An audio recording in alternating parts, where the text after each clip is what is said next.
It's been a long time since we've heard from Melania Trump. The candidate's third wife has been out of the public eye for 2 months, a strangely long silence for a campaign spouse. At times, her absence has been glaring, like when Donald Trump and his children did his photo op on Saturday with new running mate Mike Pence and his family, and Melania was literally absent from the pictures.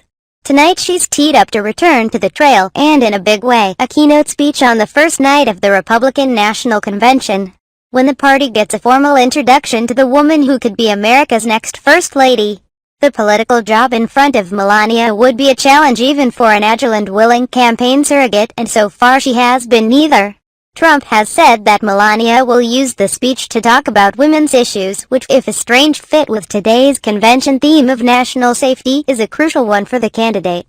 Since the rollout of Trump's bomb-throwing campaign, he's struggled to win over female voters, and it has been Melania's occasional job to prove, as the woman who is actually married to and living with Trump, that the Republican nominee is not a monster. The problem, though, is that, so far, she hasn't been very effective at it, and tonight's appearance should give a signal of whether she's likely to be an asset in one of his biggest weak spots, or remain another part of Trump's strange coterie to be deftly managed. The campaign started with Melania and Donald as a team.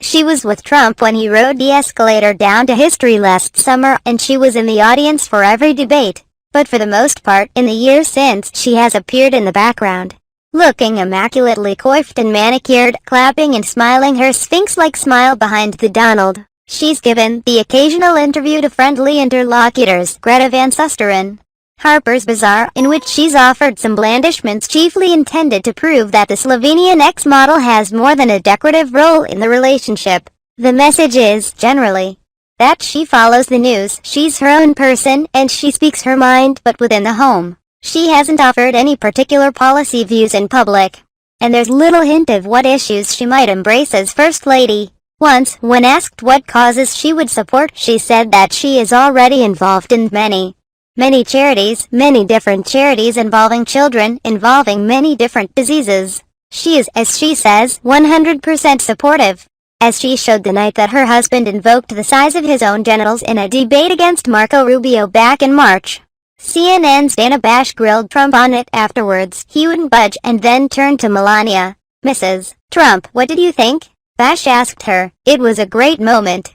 "Okay," she said, echoing her husband. Marco Rubio attacked him and he responded. Bash then pointed out that just that day, Trump had told an audience that Melania was urging him to act more presidential. Bash asked, "What did you mean by that?" "Just to be presidential." Mrs. Trump shrugged. "In one way, to be himself, and in one way to use the right language. And he did it. He was great." The last, and really only, time Melania Trump spoke out on the campaign trail, it was in early April, and it was when Trump was doing very badly. He had told Chris Matthews that he favored some form of punishment for women who got abortions.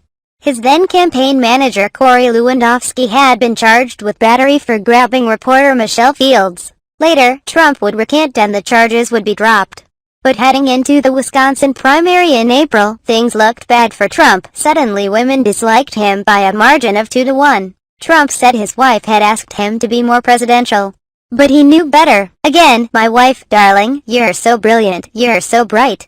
Act presidential. It's so easy for you," Mr. Trump said at one Wisconsin rally, imitating his Slovenian model wife. "I said, darling, I've got to win first, you know. I've got to win." This is another one of her roles, to be the straw woman in Trump's constant narrative about himself and his fight with the other, perhaps mythical, presidential Donald. This was the precise moment when a little softness was needed. Some reassurance that the real Trump, the man behind the glitz and the snarling populist theater, was a person the ladies would actually find likable. In the face of that challenge, she stood in front of a Trump rally in Milwaukee and said this: "As you may know by now, when you attack him, he will punch back 10 times harder." She paused for the applause. "No matter who you are, a man or a woman, he treats everyone equal." This is a line that Trump's daughter Ivanka, too, constantly reprises. "My dad's not sexist, he's an asshole to everyone." But coming in the wake of the campaign manager's battery charges and Trump's talk of punishing women for getting abortions, it was the precise opposite of the message the campaign needed. Melania is an intensely private and reserved person, and although marrying Trump was absolutely a decision to attach herself to a glamorous celebrity mogul, she didn't sign up to be a political wife. She was born in 1970 to a well-off family in a small town in Slovenia, to a woman remarkably like herself and a man remarkably like her husband in both personality and looks. In fact, her father is older than Trump by only 3 years. She was ambitious and she wanted out of Slovenia, which, contrary to our stereotypes of Eastern Europe, is a very pleasant but very small place. When she moved to New York in 1996, her roommate at the time told me she spent all of her time working and taking care of and augmenting her most important assets, her looks. She was a quiet family girl. She'd never been a partier. When she did go out, she went for dinners at Cipriani with men, almost exclusively rich foreign men, though she was always home early. She met Donald in 1998 at a party to which he'd come with a date. He sent the woman to the bathroom so he could get Melania's number. She wouldn't give it to him. When the two started dating, her career instantly took off. She became a model with Trump's modeling agency, but it was the fact of being the Donald's actual girlfriend that made her endlessly fascinating to customers. She enjoyed her life of glamour and comfort. She enjoyed becoming a mom to Trump's 5th child, Barron, now 10. To her, that was plenty. The more homes you have, the more you need to take care of. The more people you employ, the more you need to take care of it, she told me when I interviewed her this spring. By her own admission, she's not comfortable with the job of political wife. She has never emerged as a public figure, unlike Trump's previous wives, the Czech model Ivana Zelníková and the American model Marla Maples. She asked her husband to think twice, 3 times, 4 times before entering the race because she knew that her life would become very different. I spent a couple months reporting a profile of Melania that ran in GQ, and found a person who was deeply uncomfortable being in the limelight for anything other than a photo shoot. I'm not an attention seeker, she told me when I interviewed her this spring. I chose not to go into politics.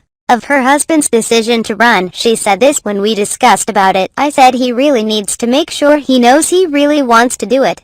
Because life changes. Life changes privately. My husband is hardly home. He's traveling a lot. Life changes publicly a lot. You can see what people write.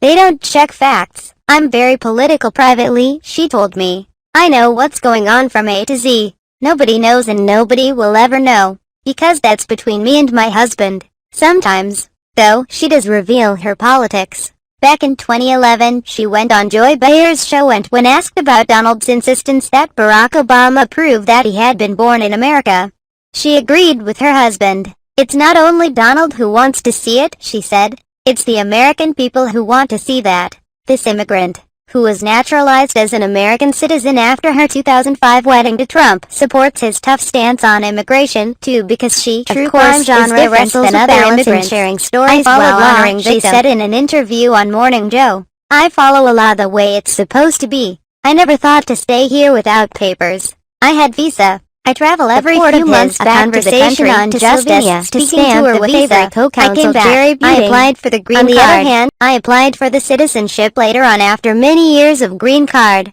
So I went by system. I went by the law.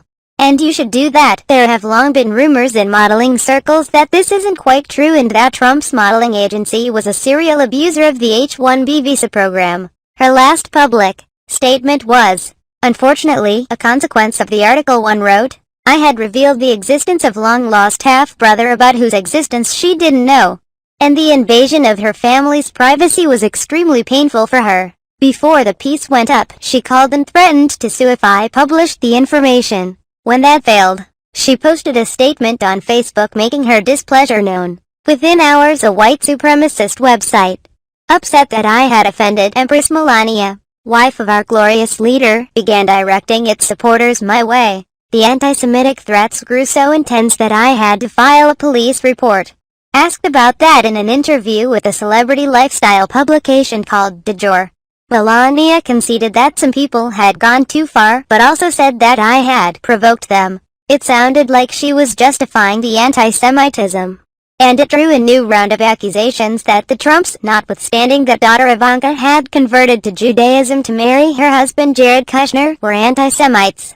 Melania's speaking part was promptly rescinded, since his wife was put in the penalty box. The role of Donald Trump's campaign spouse reverted back to the person who has played it best throughout the campaign, Ivanka. She was just off maternity leave at the time, and picked right up where she had left off. She helped push Lewandowski out of the campaign, she helped her father choose a running mate, and she has been speaking to the press, telling them, in language actually geared to connect with contemporary female voters, that her father is a feminist. Going into the convention, Trump is still faring so badly with women. A poll last month found that 77% of women have a negative view of him, that the Ivanka and Melania guns have to come out again. And as Trump told the New York Times, he's going to deal with this head-on by having Melania talk about women's issues and Ivanka about her passion for gender equality. He also says he's planning to edit their remarks himself and add ideas, jokes, points about Trump. And then he'll be on Twitter critiquing their performances. They're very smart women, he said. I'm sure there won't be anything for me to criticize. The last time Melania spoke at a campaign event, her speech was less a speech than a set of bullet points about her husband's upsides. He's a hard worker, she said. He's kind. He has a great heart. He's tough. He's smart. He's a great communicator. He's a great negotiator. He's telling the truth. He's a great leader. He's fair. But tonight, she'll have to fill a lot more time than she did in her 3-minute Milwaukee soliloquy. It's hard to imagine what someone so introverted and so deliberately private will do with the space allotted to her. It's also hard to say whether this will be a one-off, a rare, obligatory appearance that the campaign hopes will be immediately superseded by whatever the convention delivers next, or if this speech marks a genuine re-entry onto the trail. Even if she does well tonight, it's doubtful that she would be all that more present in the campaign. Trump has a very able female surrogate in his daughter.